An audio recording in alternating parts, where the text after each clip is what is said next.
Prayer should never be our last resort. It should be our first line of defense. Jesus talks about prayer constantly throughout his ministry. It's how he operated. It's how he cast out demons and healed the sick. It's how he endured the cross. He demonstrated and taught his followers how to pray and became a constant example of how we are to live. Yet prayer is often something many struggle with. Why is that? The enemy knows the power of prayer, and he will do everything he can to stop us praying.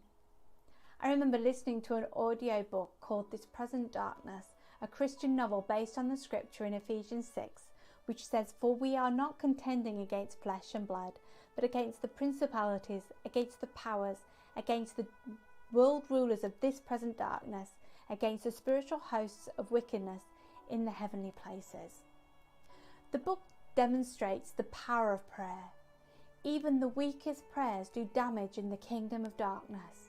Let me say that again. Even the weakest prayers do damage in the kingdom of darkness.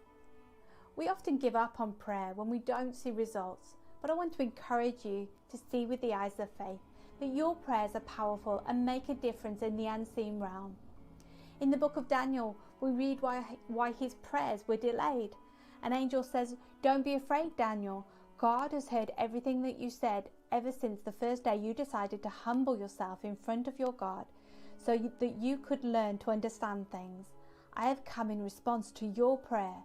The commander of the Persian kingdom opposed me for 21 days, but then Michael, one of the chief commanders, came to help me because I was left alone with the kings of Persia."